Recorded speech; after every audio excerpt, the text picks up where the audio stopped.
I've never been fond of family gatherings. It's not that I don't believe in happiness.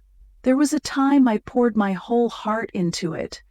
But these events have a way of peeling back the polished exterior, showing who people really are, especially when you're not the one in the spotlight. That afternoon, the Santa Barbara sun was gentle, casting a golden sheen over everything. The resort was breathtaking. White roses draped across trellises, golden lanterns glowing softly, and the faint hum of a violin weaving through the air. It was the perfect setting for Lily's 10th wedding anniversary party, my husband Daniel's younger sister. Everything screamed elegance, from the crystal wine glasses to the ivory tablecloths. I stood next to Daniel, cradling our 10-month-old son Noah on my hip. His soft curls brushed my chin, but I barely noticed. I was exhausted, the kind of bone-deep tired that comes from sleepless nights and endless days. Noah had been fussy, teething, and I hadn't slept more than a few hours in weeks. Still, I'd put on the navy dress Daniel picked out, done my hair in the car, and painted on a smile I'd practiced so often it felt like a mask. Daniel was busy adjusting his pale green tie, the one he'd chosen to match the party's theme. He glanced at me, his voice low but sharp. "Look decent, Claire. This is Lily's day. Don't mess it up." I nodded, swallowing the lump in my throat. I reached for his hand, just a small gesture to feel connected, but he pulled away like I'd burned him. Leaning closer, he whispered, "Today, you're just the housekeeper. Watch Noah, keep quiet, and don't draw attention." The words hit like a slap, not because they were new, but because they cut deeper every time. Housekeeper. Not wife, not partner, not even Claire, just the person who kept the house running, who made sure Noah was fed and the dishes were clean. I forced a small laugh, a reflex to hide the ache splintering inside me. I looked around the room, at the other women in their silk dresses, their smiles bright and effortless. Were they ever told to fade into the background? Did their husbands ever make them feel like they were nothing more than a role, a function? Noah stirred in my arms, his cheeks rosy in the sunlight, oblivious to the storm brewing in my chest. I held him tighter, like he was the only thing keeping me from disappearing entirely. We were seated near the stage, just behind Lily and her husband. Daniel's face lit up every time Lily glanced back, his pride in his sister unmistakable. He looked so at ease, so in his element, while I felt like an outsider in my own life. I swayed Noah gently, coaxing him to sleep, careful not to disturb the perfect harmony of the event. My eyes wandered to the other guests, wives, mothers, sisters, all playing their parts. I wondered if any of them felt the same suffocating weight, the sense that they were only there to prop up someone else's story. The clink of wine glasses pulled me back. Lily's mother-in-law was speaking, her voice warm with nostalgia as she shared stories of Lily's childhood. The crowd laughed politely, and I tried to focus, but Daniel's words echoed in my head. "You're just the housekeeper." They looped endlessly, each repetition carving a little deeper into my heart. I didn't cry, not then. I just held Noah closer, his steady breathing the only thing grounding me in that sea of silk and The speeches began, each one polished and predictable. Daniel's mother stood first, her voice thick with emotion as she recounted memories of Lily and Daniel growing up, stories I'd heard a dozen times but still smiled through. Noah slept in my arms, his little chest rising and falling, and I kept swaying gently, careful not to let his blanket slip. My neck ached, my feet throbbed in the heels Daniel had insisted I wear, but I didn't dare shift too much. I could feel his eyes on me, watching for any misstep. The weight of his earlier words, "You're just the housekeeper," pressed against my ribs, making it hard to breathe. Then Daniel stood, buttoning his jacket with that effortless confidence he always wore in public. He spoke about family, about love, about how Lily's marriage was a shining example of commitment. His voice was smooth, his smile perfect, and the crowd hung on every word. I sat there, invisible, my arms wrapped around Noah like a shield. I knew this version of Daniel, the charming director of marketing who could sell anything, even the idea of a flawless family. But I also knew the other side, the one who'd whispered I was nothing more than a servant in his story. The applause was warm, rippling through the room as Daniel returned to his seat. He barely glanced at me, his shoulder brushing mine before he pulled away, like touching me was an accident he regretted. I looked down at Noah, his tiny hand curled against my dress, and tried to steady my breath. The room felt smaller, the air thicker, like I was drowning in the glow of everyone else's happiness. Lily took the stage next, radiant in her cream-colored gown. She thanked everyone, her laughter bright, and then her eyes landed on our table. "Before we move on," she said, her smile wide, "I'd love to hear from someone special. Claire, my sister-in-law, you're part of this family. Would you share a few words?" The room seemed to freeze. My heart slammed against my chest, and I felt every pair of eyes turn toward me. Noah stirred, his weight suddenly heavier in my arms. I looked at Daniel, hoping for a nod, a sign of support, but his face was pale, his jaw tight. He leaned in, his voice a low hiss. "Don't say anything, Claire. This isn't your moment. Don't embarrass me." His words were a blade, slicing through what little resolve I had left. "Housekeeper, don't embarrass me." They echoed in my skull, each syllable a reminder of how small he wanted me to be. I should have stayed seated, kept my head down, played the part I'd been assigned. But something inside me snapped, not loud, not angry, just a quiet break, like a thread finally giving way. I handed Noah to Daniel's cousin seated next to us, her eyes wide with surprise. My legs felt unsteady as I stood, but I forced myself to move. The host passed me the microphone, its metal cool against my trembling fingers. I stepped to the center of the stage, the spotlight warm on my face, and for a moment I couldn't breathe. The room was silent, waiting, and all I could hear was Daniel's voice in my head. "Keep quiet, don't draw attention." I gripped the mic tighter, my knuckles white. I didn't know what I was going to say, but I knew I couldn't stay silent, not anymore. The weight of those words, "You're just the housekeeper," pushed me forward like a current I couldn't fight. I opened my mouth, my voice shaky but clear, and began to speak. The microphone felt heavy in my hand, like it carried the weight of every unspoken word I'd swallowed over the years. I stood there, the spotlight burning my skin, 150 pairs of eyes locked on me. My heart pounded so loud I thought it might drown out my voice. Daniel's warning, "Don't say anything, Claire, this isn't your moment," looped in my mind, but so did his earlier words. "You're just the housekeeper." They stung, raw and sharp, and I knew if I sat back down, I'd be letting them define me. I took a deep breath, the kind that feels like it might break you open, and started. "Thank you for letting me speak," I said, my voice trembling at first, barely above a whisper. I cleared my throat, forcing it to steady. "I didn't plan to say anything today, but sometimes you have to speak so the silence doesn't swallow you whole." A murmur rippled through the crowd, soft but noticeable. I saw Daniel lean forward, his eyes narrow, like he could will me to stop, but I didn't. 5 years ago, I stood at my own wedding, just like this, with flowers and vows and a heart full of hope. I thought I'd found someone who saw me, not just as a wife, but as a person, a partner, someone with dreams and a voice. I paused, glancing at Daniel.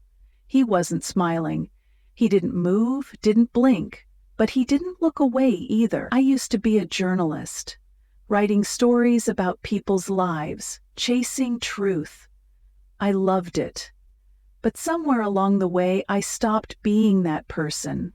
I became less. A shadow who cooks dinner, changes diapers, folds laundry, and smiles just enough to keep everything looking perfect.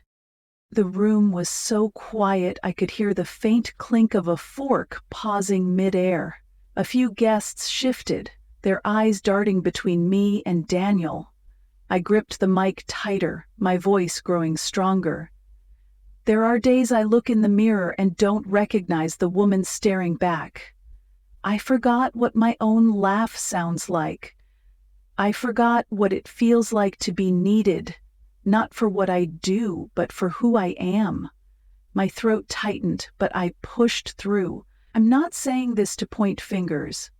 I'm saying it because I know someone in this room has felt the same. Someone stood in a crowded place like this smiling, while feeling like they're disappearing. I looked at Lily, her face soft but unreadable, and her husband beside her. Lily, you and Tom have built something beautiful. My hope for you is that you always see each other, not just in the glow of days like this, but in the quiet moments, the tired nights, the arguments when words fail. Because when you stop seeing each other, a marriage stops being a home, it becomes a stage, and you're just playing a part. A soft gasp came from somewhere in the back. Ah! I didn't know who it was, but it felt like a crack in the perfect facade of the evening. Daniel's mother squinted at me, her lips pursed. A few guests glanced at each other, their smiles faltering. I didn't care. For the first time in years, I felt like I was standing in my own light, not someone else's shadow. I handed the microphone back to the host, my hands still shaking but lighter, like I'd let go of something heavy. The room stayed silent, no applause, no music, just the weight of what I'd said hanging in the air. I walked back to my seat, my legs wobbly but my spine straight. Daniel didn't look at me as I sat down. He didn't speak, didn't touch me, just stared straight ahead, his jaw so tight I thought it might crack. I reached for Noah, taking him from his cousin's arms. His warmth grounded me, his sleepy eyes blinking up like he knew I'd just done something big. I couldn't stay in that room any longer. The air felt too thick, the stairs too heavy. I stood again, cradling Noah, and walked toward the garden outside the banquet hall. The glass doors closed behind me, muffling the hum of the party. The night was cool, the scent of the ocean mingling with the sweet tang of jasmine. The moon hung low, its light spilling across the stone path. I sat on a bench, Noah's head resting on my shoulder, and closed my eyes. For the first time in what felt like forever, I whispered to myself, not to him, "I'm still here, Claire, and I'm not invisible." The breeze carried the distant sound of laughter from the party, but it didn't touch me. Out here, with the stars above, and Noah's steady breathing against my chest, I felt something shift. It wasn't freedom, not yet, but it was a spark, a tiny stubborn flame that refused to be snuffed out. I didn't know what would happen next, but I knew I couldn't go back to being the housekeeper, the silent prop in Daniel's perfect life. Not after this. The garden was quiet, the kind of stillness that felt like a balm after the chaos inside. I sat on the bench, Noah's weight warm in my arms, his soft breath steady against my neck. The ocean's faint rhythm mixed with the jasmine-scented breeze, and for a moment, I could almost believe I was free. But the crunch of footsteps on the stone path snapped me back.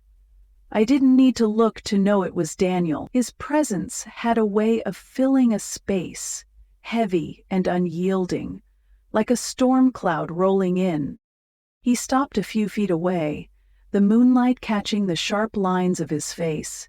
His hands were on his hips, his tie slightly loosened, but his voice was low, controlled, the way it always was when he was furious but didn't want to shout. "What the hell was that, Claire?" he said, each word clipped. "You think you can just get up there and humiliate me in front of 150 people, my family, my sister's guests?" I didn't answer right away. I adjusted Noah's blanket, tucking it around his shoulders, buying time to steady myself. My heart was racing, but I wasn't going to shrink, not this time. I looked up, meeting his eyes. "I didn't say anything that wasn't true, Daniel." He scoffed, stepping closer, his shadow falling over me. "True?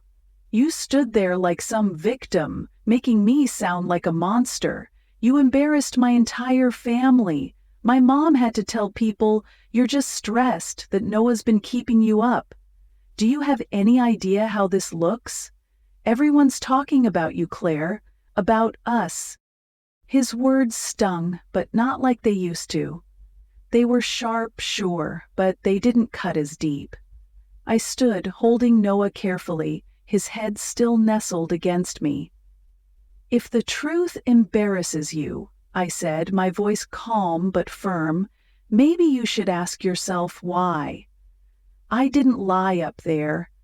I didn't make you out to be anything you haven't been." Daniel froze, his eyes narrowing. For a second I thought he might back down, but then he stepped closer, his voice dropping to a cold whisper. "You're making a fool of yourself. Don't forget who you depend on. The house, the car, Noah's clothes. Who pays for all that? You think you can just throw a tantrum and walk away from everything I've given you." That hit harder, not because it was new, but because of how he said it. Like I was a line item in his budget, not a person, not his wife. I took a half step back, the gravel crunching under my heel. "I've let myself fade for too long," I said, my words slow, deliberate. "But tonight, I remembered something. I was someone before I became your shadow, Daniel. And I'm not going to let you erase me anymore." His face twisted, a mix of anger and something else. Confusion, maybe? Or fear? "You're saying dangerous things, Claire," he said, his voice tight. "You don't know what you're starting." I didn't respond. I turned, pushing Noah's stroller toward the parking lot, the wheels rattling softly on the stone. I didn't look back, didn't wait to hear more. His footsteps didn't follow, and that silence was louder than any argument we'd ever had. No apology, no questions, just the empty space where his words should have been. It was a warning, but it was also a clarity I couldn't ignore. When we got home, I laid Noah in his crib, his tiny hand clutching the edge of his blanket. I closed his door and stepped into the bathroom, locking it behind me. The woman in the mirror looked different. Dark circles under her eyes, hair slipping from its pins, lipstick smudged. But her gaze was sharp, like she was seeing herself for the first time in years. I stared at her, trying to find the Claire who used to write stories, who chased deadlines and laughed without hesitation. She was still there, buried but alive. That night, Daniel didn't mention the party. He climbed into bed, scrolled through his phone, and turned his back to me, like nothing had happened. I sat by the window, holding a glass of water that had gone lukewarm, staring at the streetlights outside. In the quiet, I realized he'd heard every word I said on that stage. He just chose not to listen, and that choice, his refusal to see me, was the push I needed. The next morning, he was up early, same as always, coffee, phone, watch. "I'm heading to the office," he said, not looking at me. "My mom's coming by later. Don't make a scene, okay?" I gave a faint nod, shutting the kitchen door behind him. After Noah went down for his nap, I sat at the dining table with an old notebook and a pen that barely worked. I didn't write much, just a list. Personal account balance, freelance contacts, rent for a one-bedroom nearby, local support groups. Each line felt like a step, small but solid, toward something new. I wasn't sure what yet, but I knew I couldn't stay in this house, in this life, where I was just the housekeeper. The days after the party felt different, like the air in the house had shifted, though nothing looked out of place. The dishes were still in the sink, Noah's toys scattered across the living room, Daniel's coffee mug on the counter. But inside me, something was stirring. A quiet resolve, fragile but growing. I didn't know exactly what I was planning, not yet. But I knew I couldn't keep living as Daniel's shadow. That notebook on the dining table, with its scribbled list of bank balances and support groups, was my lifeline, proof I was starting to claw my way back to myself. I started small, because small was all I could manage. I dusted off my old laptop, the one I hadn't touched since I was pregnant with Noah. The last time I'd used it, I was writing a feature on coastal hiking trails, my fingers flying across the keys, my mind alive with ideas. Daniel had called it a hobby, said journalism was cute, but pointless when he made enough money. Back then I'd believed him, let his words dim the part of me that felt most alive. But now, as the screen flickered on, I saw my old writing software, my email inbox, a folder labeled drafts_2022. It was like finding a piece of myself I'd forgotten existed. I opened my email, scrolling through contacts from my freelancing days. There was Megan, my college friend who'd gone on to become an editor at a lifestyle magazine. She'd always believed in me, even when I stopped believing in myself. I typed a message, my hands shaky. "Hey Megan, it's been a while. I'm thinking of dipping my toes back into writing. Any freelance gigs floating around?" I hit send before I could overthink it, my heart pounding like I'd just run a mile. While Noah napped, I kept going. I jotted down old clients, editors from small travel blogs, a local newspaper, a food magazine I'd written for. I noted payments I'd received, tiny sums that had felt so big back then. Each name, each dollar amount, was a reminder that I'd built something once, that I could do it again. That night I opened a new bank account online, naming it Moontide, after the ocean that had calmed me in the garden. It had $0, but to me, it was a promise. A home I'd build for Noah and me, on my own terms. Megan replied the next morning, "Claire, you're back. I've got a project. 500 words on sustainable travel for $300, 0 cents. Tight deadline, but I'll pay half up front. You in?" I stared at the email, my eyes burning. $300 wasn't much, but it was enough for Noah's formula for a month. I typed, "I'm in," and got to work. Every night, after Daniel went to bed and Noah was asleep, I sat at the kitchen table, the glow of my laptop the only light. I wrote about eco-friendly hotels, my fingers rediscovering their rhythm, my mind waking up. It felt like breathing again. But Daniel wasn't oblivious. One evening, I caught him glancing at my laptop, his eyes narrowing. "What's that?" he asked, his tone casual but sharp. "Just catching up on emails," I said, closing the screen. He didn't push, but I felt his suspicion, like a cold draft in the room. A few days later, I opened my laptop to find my drafts gone. Every article, every note, wiped clean. My stomach dropped. I checked my phone and found an app I hadn't installed, Family Guard. It had access to my location, my messages, even my camera. My hands shook as I deleted it, my skin crawling. He wasn't just controlling me, he was erasing me, piece by piece. I didn't confront him. I couldn't. Not yet. Instead, I got smarter. I started saving my work to a USB drive, labeling it recipes, and hiding it in a box of Noah's old clothes. I printed bank statements, screenshots of emails with Megan, anything that proved I was more than the housekeeper he saw. I stashed them in a Ziploc bag under the frozen peas in the fridge, a place Daniel never looked. Every step felt like defiance, like I was stealing myself back. I needed more than just work, though. I needed a way out. I found a website for a women's support center 20 minutes away and sent a message. I have a young son. I'm not being hurt physically, but I feel trapped. Can I talk to someone? They replied within hours. You don't need bruises to need help. We're here when you're ready. Reading that, I felt a knot in my chest loosen, just a little. I bought a cheap, prepaid phone at a gas station paying cash. I used it only for the support center and Megan, keeping it hidden in a drawer under Noah's diapers.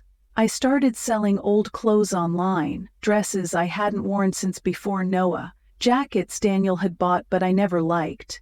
The money, small as it was, went into a locked box tucked in Noah's stroller.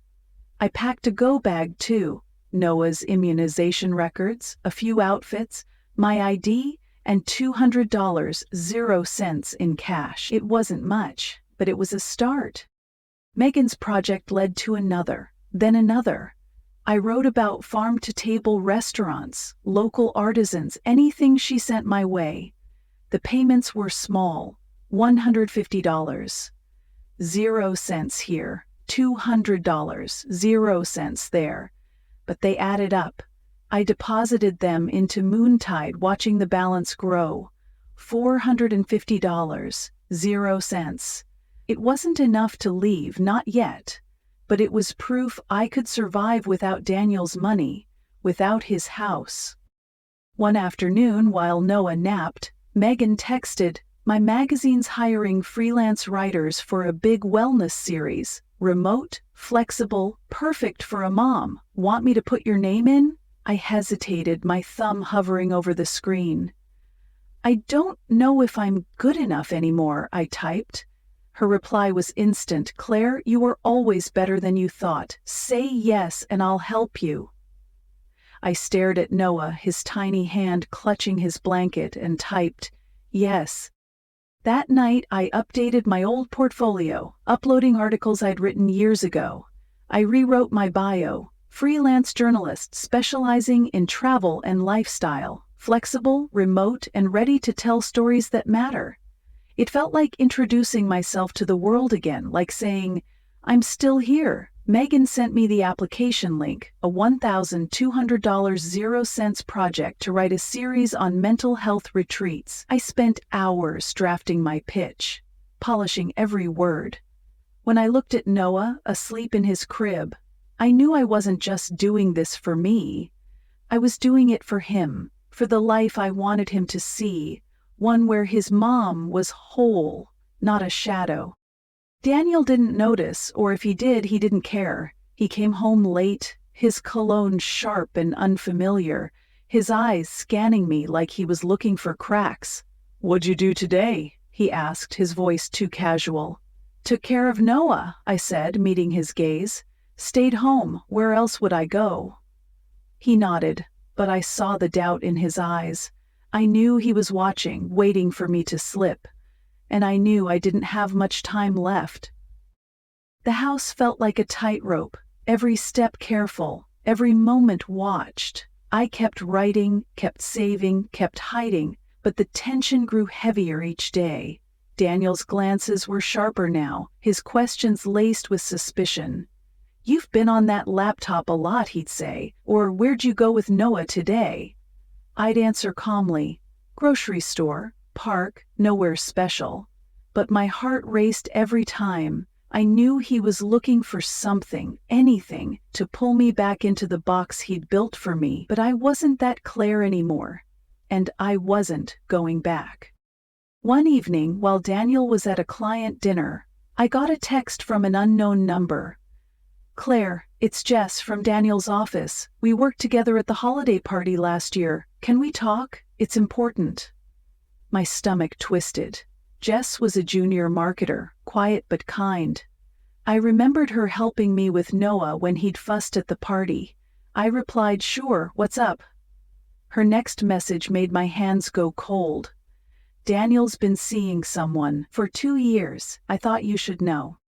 I sat there staring at the screen, the words blurring. 2 years? Noah wasn't even 1 yet. I felt sick, not just from the betrayal, but from how blind I'd been. I asked Jess to call me on my prepaid phone, the one Daniel didn't know about. Her voice was shaky when she picked up. "It's someone in our department," she said.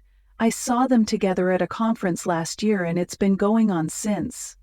"I'm sorry, Claire, I couldn't keep quiet anymore." She sent me screenshots. Texts Daniel had accidentally forwarded to a group chat, emails arranging work trips that matched dates he'd been distant. One email to his mother stopped me cold. "Claire's been off lately, talking to herself, neglecting Noah. I might need to handle things." Handle things. The words chilled me. He wasn't just cheating, he was building a story, painting me as unstable to justify whatever he planned next. I dug deeper, using his laptop while he was out. He hadn't logged out of his personal email, and there it was. Messages to her, dinner reservations, hotel confirmations.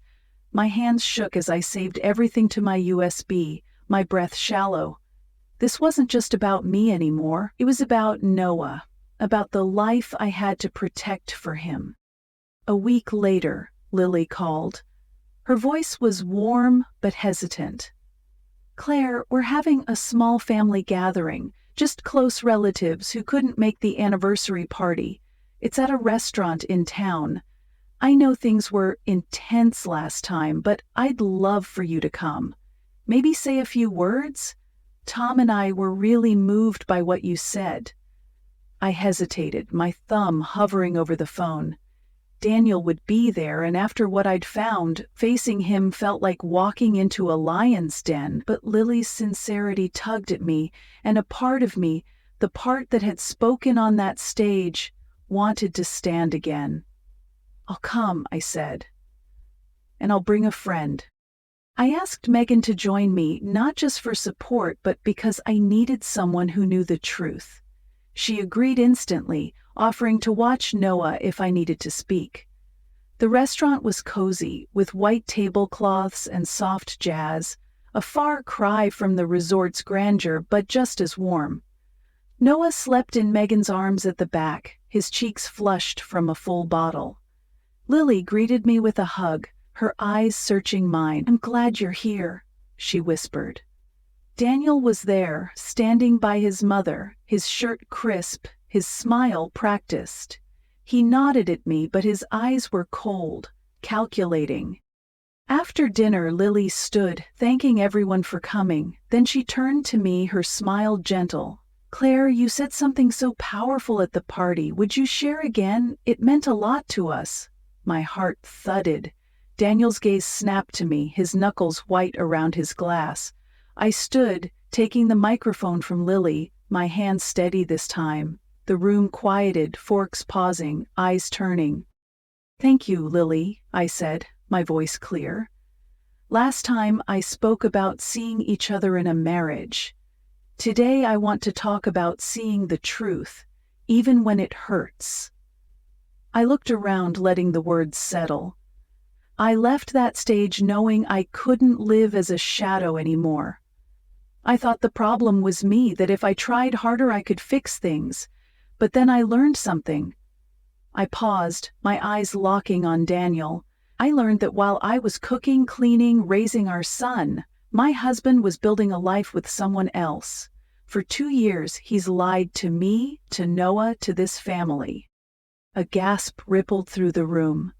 Daniel's mother clutched her necklace, her face pale. Lily's eyes widened, her hand covering her mouth.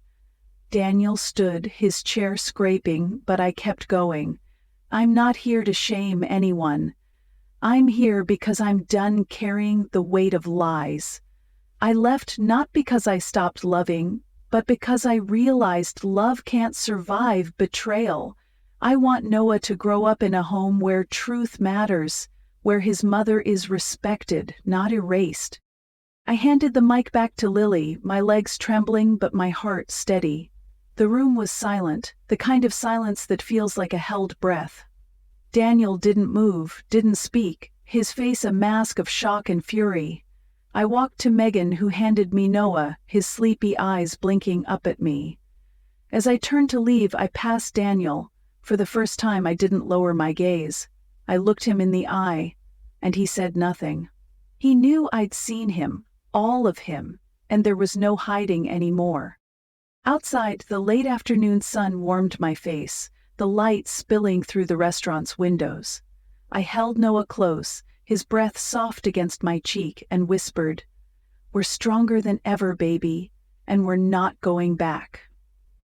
The night felt endless, but I knew it was coming, the moment I'd been building toward, step by quiet step. Daniel's silence after the restaurant said everything. He didn't call, didn't follow, didn't even try to explain.